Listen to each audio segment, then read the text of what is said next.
오늘은 말씀의 열매를 맺는 사순절이라는 제목으로 은혜를 나누고자 합니다. 지난 사순절을 맞이하면서 두 번의 설교를 드릴 때 설교 말씀의 큰 주제는 두 가지였습니다. 한 가지는 영원히 사는 사순절을 보내자라는 것이었고, 하나는 영혼을 살리는 사순절을 보내자라는 주제였습니다. 그래서 여러분 보시는 대로 이번 사순절은 어떤 사순절이 되길 바라냐면 영혼이 살고 영혼을 살리는 사순절, 이렇게 보내길 원했어요. 영혼이 살기 위해서 우리가 결단한 게 있습니다. 바로 이 땅 가운데 육신을 입고 오신 말씀 되신 예수님, 그러나 기록된 말씀으로 지금도 우리에게 찾아오셔서 우리에게 생명을 주시려고 하시는 그 예수님, 그분의 말씀 앞에 더 나아가기로 우리는 결단을 했습니다. 여러분 어떠세요? 이번 사순절 기간 특별히 우리 교회는 역사서와 시편 말씀을 읽으면서 우리가 말씀 앞에 서기로 작정을 했는데, 그 시간들을 좀 잘 가지고 계십니까? 네, 그 시간 가운데 여러분 은혜가 있으시죠? 네, 말씀을 읽고 한 절 한 절씩 그 소그룹 안에서 나누실 때에 내 것 올리는 것도 감사하지만 다른 분이 올리신 걸 읽으면서도 은혜가 되시죠? 저는 그 말씀을 대할 때마다 참 은혜가 됩니다. 저는 말씀을 읽고 말씀을 이렇게 쭉 정리하고 한 가지 고를 때 어떻게 루틴을 잡냐면요, 그날 정해진 말씀을 쭉 한번 쭉 읽어요. 네, 들으면서 읽어요. 그래서 음성을 틀어놓고 들으면서 쭉 읽고, 그 중에서 이 말씀이 마음 가운데 좀 더 오래 남는다 싶으면 그 말씀 선택하고 해서 쭉 마음에 그 중에서 남는 것을 다 선택을 하고요. 그렇게 한번 쭉 통독을 하고 나면 마음에 남았다고 체크했던 구절들을 한 번에 다시 한번 모읍니다. 그래서 저는 컴퓨터로 작업을 하니까 쭉 다 한 절 다 모아서 그 읽었던 분량 중에서 추리고 난 다음에 그 말씀 구절들을 다시 한번 쭉 읽어요. 그래서 그 중에서 한 구절을 고르고 그 한 구절 가운데 하나님께서 주신 감동을 요약해 봅니다. 어떤 뜻으로 내게 주셨는가. 그러고서 그걸 정리한 것을 카톡방에 올리죠. 그래서 당일 카톡방에 올리고 교육자 카톡방에 올려서 제가 받은 마음을 나누게 됩니다. 그 마음을 나누게 되면 제 안에 하나님께서 주시는 감동들이 있어요. 그래서 저는 그 감동들을 페이스북이나 또 인스타그램에 통해서도 나누기도 합니다. 지난 한 주간 읽었던 말씀, 저희가 사사기 말씀 읽고 사무엘상 말씀을 읽어가는데요, 거의 마지막에 읽었던 말씀 중에서 제 말씀이 이 말씀이 또 마음에 남습니다. 사무엘상, 이스라엘 민족 가운데 좀 암울한 시기가 찾아오죠. 어떤 시기냐면 법궤를 잃어버립니다. 법궤는 하나님의 임재를 상징하는데 그 법궤가 적군의 손에 넘어가게 돼요. 그 적군의 손에 넘어갔는데 그 법궤가 어디에 안치되냐면 다곤 신전 아래 안치가 됩니다. 이 다곤 신전 아래 안치가 되는데, 그 다곤 신전에 안치된 그 다음 날 보니까 그 제사장들이 들어가 보니 다곤 신상이 탁 엎어진 거예요. 이게 뭔 일인가 싶어서 다시 세우지만 다음 날 가니 어떤 일이 벌어져요? 다시 엎어지는 거죠. 근데 엎어지니까 팔이 끊어지고 목이 끊어지고 부서져 있는 거예요. 제가 이 말씀을 선택했습니다. 근데 이 말씀이 마음에 남는 거예요. 제가 이 말씀을 보고 마음 가운데 남은 감동이 무엇이냐면, 하나님께서 그 자리에 임재하시는 게 능력이구나. 무엇을 해서가 아니라 하나님께서 그 자리에 거하시는 것이 능력이구나. 그러니 그곳에 임재한 그곳에 어둠의 영이 떠나가고, 그 임재한 그곳에 묶였던 사슬이 끊어지고, 그 가운데 참된 자유가 있구나. 우리가 무엇을 해서가 아니라 주님이 그저 함께 하시면 그것으로 충분하구나. 우리 안에 인생의 변화는 주님의 임재 가운데 있는 것이구나. 그 마음에 감동이 있는 거죠. 그래서 그 마음을 나누게 되었어요. 여러분, 하나님의 말씀은 살았고 운동력 있습니다. 우리 마음에 감동을 주시고 그 감동이 내 안의 감동으로만 멈추지 않고 그것이 나누어질 때 진리의 하나님은 진리의 말씀 가운데 또 다른 사람들에게 감동을 전해주는 것이죠. 그것이 성령의 역사로 말미암아 이루어지게 되는 거예요. 여러분, 말씀은 우리를 살립니다. 말씀은 우리의 삶 가운데 묶여있던 것들을 풀어지게 합니다. 말씀은 우리를 참된 자유로 인도하십니다. 그러므로 우리는 말씀 앞에 거하는 삶을 살아가는 게 우리가 살아갈 수 있는 삶의 지혜로운 방식인 거죠. 하나님은 우리에게 이 사순절을 그 은혜의 삶으로 이끌어가는 길로 인도해 주십니다. 그러려면 우리는 이 사순절을요, 지혜롭게 잘 보내야 하죠. 여러분, 이 시간 가운데 말씀을 읽어가는 게 익숙하십니까? 네, 익숙하신 분도 계시고, 아직 저는 부족해요. 읽으려면요, 어떻게든 힘을 내서 좀 신경 써야 되는데요, 잘 안 돼요 라고 하시는 분도 있을 거예요. 여러분, 권면드립니다. 말씀을 읽는 이 시간 가운데 여러분 리듬을 찾아가시기 바랍니다. 영적인 리듬을 만들어 가야 합니다. 여러분, 이 세상 만물은요, 이 리듬 가운데 운영되고 있습니다. 하루는, 그리고 한 달, 그리고 한 해는 무엇인가 자연 법칙 안에, 리듬 안에 이루어지고 있어요. 여러분, 하루는 어떤 리듬으로 반복되죠? 태양이 떴다가 지고, 달이 떴다 지고, 지구가 자전하면서 한 바퀴 돌면서 벌어진 현상이 하루이죠. 하루라는 이 시간이 그렇게 맺어지게 돼요. 그 리듬 안에서 하루의 일상을 살아가죠. 한 달은 어떻습니까? 달이 지구를 한 바퀴 도는 그 과정 가운데 한 달이라는 리듬이 생깁니다. 그 자연 법칙 안에서 사람들은 살아갑니다. 1년이라는 그 법칙은 무슨 자연 법칙으로 이루어지죠? 지구가 태양을 한 바퀴 도는 이 리듬에서 한 해가 형성이 돼요. 자연은요, 이 리듬 가운데서 반복되면서 생존이 이어지게 되는 거죠. 영혼은 어떤 리듬 가운데 살아갈까요? 영혼은요, 안식이라는 리듬 가운데 살아갑니다. 하나님께서 태초에 천지를 창조하시고, 창조하실 때 첫째 날, 둘째 날, 셋째 날, 그리고 여섯째 날까지 만물을 창조하시죠. 그리고 일곱째 날에 안식하는 거예요. 여러분 보세요. 일주일이라는 이 리듬은요, 자연 법칙 안에서 그 리듬을 찾을 수 있을까요? 하루는 지구가 한 바퀴 도니까 하루라고 우리가 인식함이니까 하루라고 인정하고 살잖아요. 한 달은 달이 한 바퀴 도니까 달 모양을 보고도 한 달이 변하는구나 알고서 한 달을 인식하잖아요. 1년은 태양이 한 바퀴 도니까 계절의 변화를 보고서도 우리는 1년이라는 것을 가늠하고 알잖아요. 근데 일주일은요? 일주일은 성경에서 얘기합니다. 그래서 첫째 날, 둘째 날, 여섯째 날까지 창조하시고 일곱째 날 안식하심으로 말미암아 우리 영혼의 안식의 리듬을 찾게 하셨어요.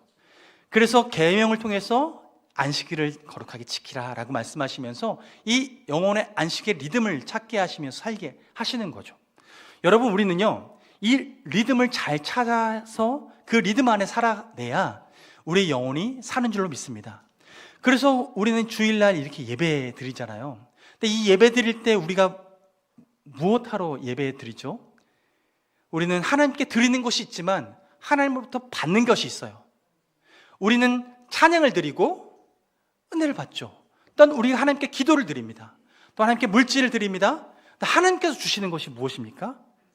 말씀을 주시죠. 그래서 우리는 하나님께 드리는 것과 하나님께 받는 것이 있는데, 일주일의 이 리듬 안에서 하나님께서 우리 영혼을 살리시려고 하시는 이 리듬 안에서 우리는 말씀을 받고 그 말씀 안에서 살아가는 거예요. 이 리듬이 사는 사람이, 이 리듬이 지속되는 사람이 영혼이 살아나기 시작해요. 이러지 못하는 사람은 어떨까요? 이벤트로 살아가요. 주일 예배 드리는 게 이벤트인 거예요. 말씀을 읽는 것이 이벤트인 거예요. 이벤트는 한 번 잠깐 할 수 있습니다. 어쩌면 이벤트는요, 어떤 사람은요, 그래도 나는 의지가 있어서 일주일은 할 수 있을지 몰라요. 그런데 지속성은 없습니다. 근데 영혼의 리듬을 찾는 자는요, 이 지속성이 있어요. 그래서 여러분, 이번 사순절 기간 가운데 우리가 말씀을 읽는데, 여러분, 이벤트처럼 말씀을 읽지 않고 영혼이 살아날 수 있도록 믿음으로 읽어내시길 바랍니다. 지속성 있게 읽어내시길 바랍니다. 그래서 하나님 말씀이 우리 심령을 깨우고 우리 영혼이 살아낼 수 있도록 읽어나가는 거예요. 그래서 여러분은 시간을 투자하고 또한 우리가 결단하고 결단해서 하는데, 중요한 것은 이 말씀이 뿌려질 때, 우리 심령이 뿌려질 때 이 뿌려진 말씀이 잘 열매를 맺어야 하잖아요. 근데 오늘 성경 말씀을 보면요, 마음의 밭이 네 가지 밭이 있다라고 비유를 합니다.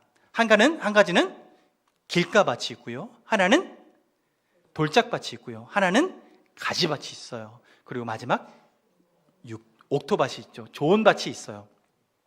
여러분, 이 네 가지 밭 중에서 궁극적으로 열매 맺는 밭은 어디냐면 옥토밭, 좋은 밭이에요. 잘 기경되어 있는 밭이에요. 뿌리가 잘 내릴 수 있는 밭이에요. 자양분이 잘 있는 밭이죠. 그렇다면 우리는 그렇게 자양분이 잘 있는 밭에서는 오늘 성경 말씀에 100배, 60배, 30배의 열매를 맺는다고 약속해 주셨고, 실제로 그런 열매가 맺혀지게 되는 거예요. 근데 문제는 우리 지금 내 밭은 어떤 밭이냐는 거예요. 어쩌면 일주일을 쭉 놓고 봤을 때 이 밭이 때로는 길가밭 같은 시간도 있고, 때로는 돌짝밭 같은 시간도 있고, 때로는 가시밭 같은 시간도 있고, 그리고 조금 옥토밭 같은 시간도 있고, 이런 시간들이 지날 때마다 밭이 성향이 달라지는 순간이 있을지 모르겠어요. 근데 하나님께서 바라시는 우리는 어떤 밭이시길 원하실까요?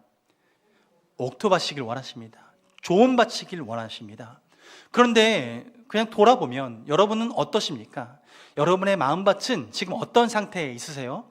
사순절을 보내고 말씀을 읽고 있는데 여러분의 마음밭은 길가, 또 가시밭, 돌짝밭, 옥토밭 중에 어느 밭이 여러분의 지금 밭의 비율이 크십니까?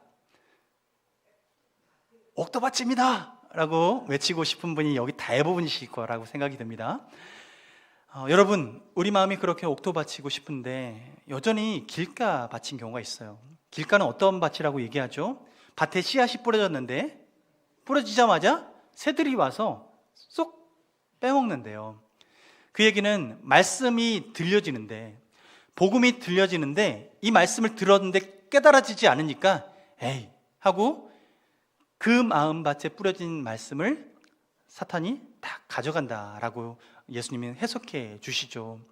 여러분, 우리 말씀을 읽는데, 그리고 주일 예배 가운데 이 자리에 있는데 어떤 때 그런 길가밭 같다라는 생각이 드십니까? 예배 자리에 앉아 있지만 갑자기 꾸벅꾸벅 졸음이 올 때 있으시죠? 왜 졸음이 올까요? 몸이 피곤해서 옵니다. 그리고 또 한 가지는 이해가 되지 않으니까 오고요. 또 한 가지는 제가 재미없게 하니까 오게 그러겠죠. 예. 여러분, 그런데요, 중요한 것은 말씀이 전해질 때 우리 안에 말씀이 씨앗이 뿌리가 내려져야 되는데, 어떻게든지 간에 우리 안에 해석되지 않으면, 깨달아지지 않으면 길가밭처럼 뿌려져도 이 공간을 벗어나면 그냥 잊혀지게 되는 거예요. 예배당에 왔는데 예배당 말씀을 잘 들었다고 생각했지만 문 밖을 나갈 때 그냥 좋은 기분만 가지고 나가는 거죠. 말씀이 남는 게보다는 기분만 남아서 그냥 돌아가요. 여러분, 길가밭 같은 분 혹시 이 자리에 지금 있지 않으십니까? 예.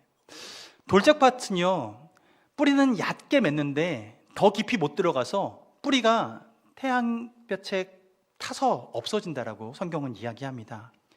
그 얘기는 말씀이 뿌려지지만 이 자리에 앉아서 그렇구나 라고 생각하고 이해되고 그렇게 살아봐야지 하고 결단을 하지만, 이번 사순절날 내가 말씀을 읽어봐야지 하고 결단을 하지만 집에 갔더니 TV가 더 가까이 있고 성경책은 그 책상 밑에 깊숙이 들어가 있고, 내가 보는 게, 눈에 보이는 게 스마트폰이 더 가깝고 보이는 릴스가 더 눈에 확확 들어오니 지금 그 말씀을 대하기보다는 내가 결단한 게 행동으로 옮겨지기 더 어려운 삶을 살아가고 있는 거죠.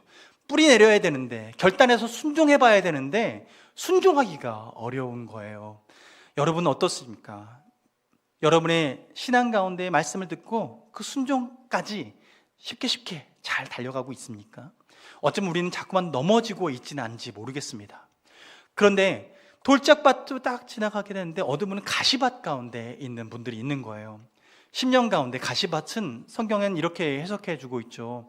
세상의 염려와 재물에 대한 유혹 때문에 그 마음이 뺏겼다라고 하시면서 그 말씀이 뿌리 내리지 못하고 열매 맺지 못한다라고 얘기하고 있습니다. 어떤 상태일까요? 여러분, 염려와 걱정은요, 우리의 마음을 완전히 사로잡습니다. 걱정 하나만 들어오면 그 걱정은요, 우리가 해야 될 것을 뒤로 미루게 만듭니다. 우리 발등에 불이 떨어지면 그 떨어진 불 끄려고 애를 쓰는 게 우리의 마음입니다. 그래서 우리 가정에 재정적인 문제, 염려 오면 그러면 힘이 들어요. 금방 그 걱정에 사로잡히게 되어 있어요. 가정에 누가 아프면요, 그 아픈 문제 때문에 우리 삶의 우선순위가 바뀌게 되는 거예요. 재물은 어떨까요?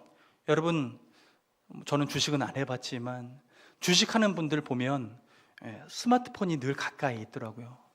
그리고 주식하는 분들 보면 그 스마트폰에서 언제 고점을 찍는지, 언제 저점을 찍는지 계속 보고 있어요. 스마트폰에 그렇게 눈이 가시는 분은 이미 넣으신 분들입니다. 여러분, 왜 그렇게 할까요? 그것을 통해 수익을 얻고 싶은 거죠. 여러분, 제가 비결 하나 알려드릴게요. 주식에서 돈 버는 방법입니다. 굉장히 다른 사람에게 잘 안 가르쳐 드리는 건데요, 여러분에게만 가르쳐 드릴게요. 여러분, 주식할 때요, 저점에서 사시고요, 주식을 팔 때는요, 고점에서 파시기 바랍니다.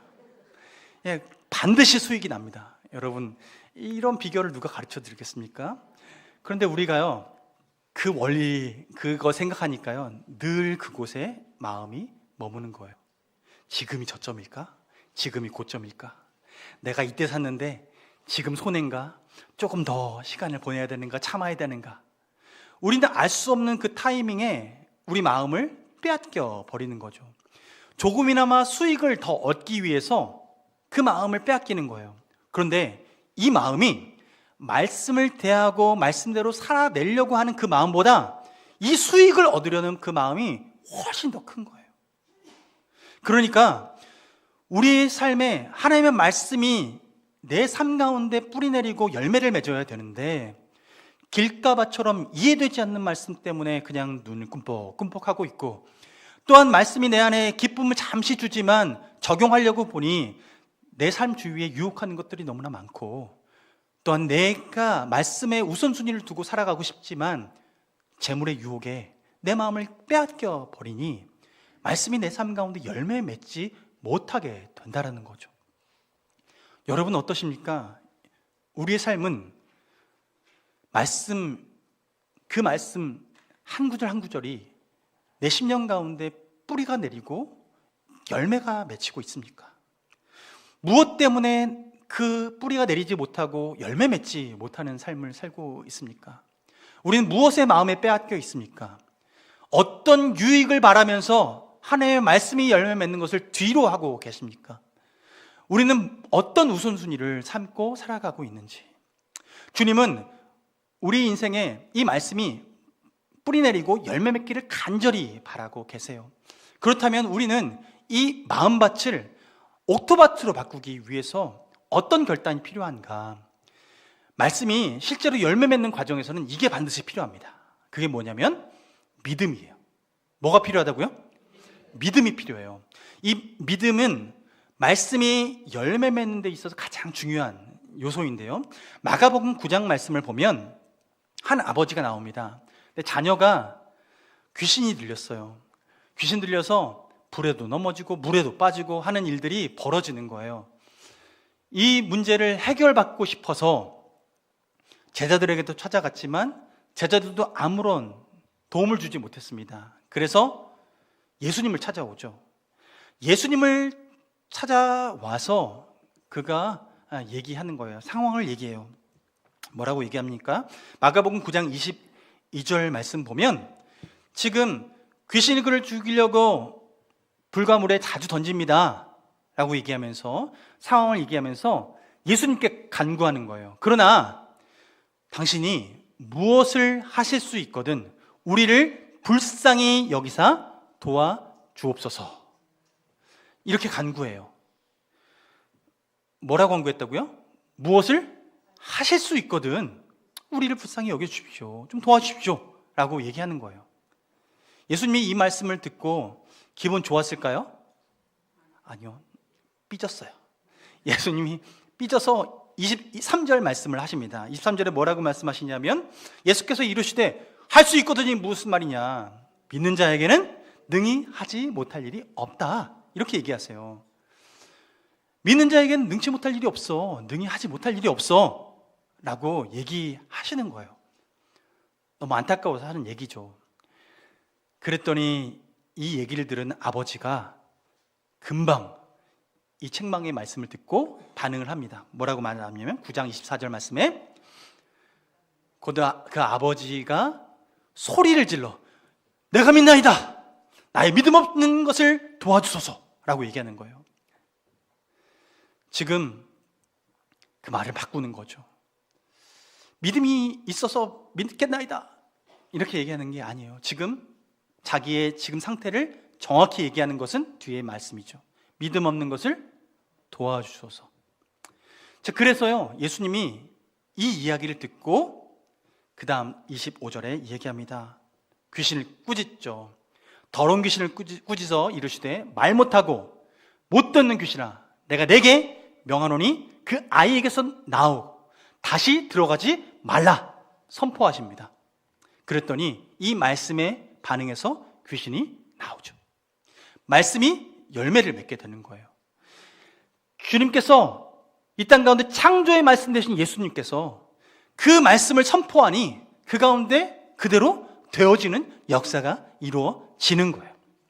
자, 여기서 예수님은 이 말씀이 열매 맺는 이 과정에서 이 말씀을 이루어 주실 때 왜 이 일을 이루셨을까요? 어떤 이유에서 이 말씀대로 되어지게 하셨을까요? 믿음이 이 아버지에게 있는 것을 보고 하셨을까요? 저는 이 말씀을 보는데요, 이 아버지가 했던 마지막의 말, 제가 믿나이다 라고 말을 했지만 그 뒤에 뭐라고 했어요? 나의 믿음 없음을 도와주소서 라고 얘기했어요. 지금 예수님은 이 아버지와 그와 함께 있었던 사람들에게, 믿음 없는 이들에게 믿음이 더해지도록, 말씀이 열매 맺을 수 있도록, 그들의 삶이 풍성한 삶을 살 수 있도록 그들을 인도하기 위해서 보여주신 거예요. 그 마음의 밭이 길가밭 같고 돌짝밭 같고 그리고 가시밭 같은 그들의 마음, 도저히 믿어지지 않고 예수님에 대한 소문은 들었지만 진실로 믿어지지 않는 그들의 마음 가운데에 믿어지게 하기 위해서, 즉 그 말씀이 열매 맺게 하기 위해서 도와주신 거예요. 그래서 그 귀신을 쫓아내 주셨죠.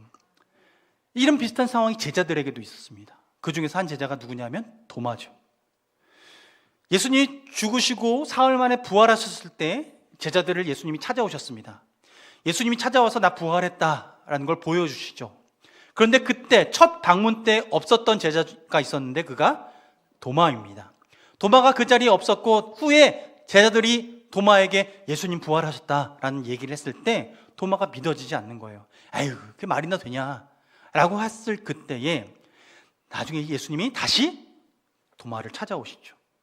그 도마를 찾아오셔서 예수님이 하신 일이 무엇이냐면 요한복음 20장 27절로 29절 말씀 보면 이렇게 말씀하세요. 도마에게 이르시되 네 손가락을 내밀어 내 손을 보고 내 손을 내밀어 내 옆구리에 넣어보라.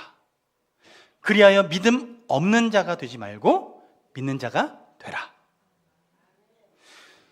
예수님이요 얘기하시는 거예요. 너 손 내밀어서 내 손 봐봐. 내 손. 그리고 내 옆구리 한번 손 넣어봐봐. 손의 못자국과 옆구리의 창자국 확인해봐.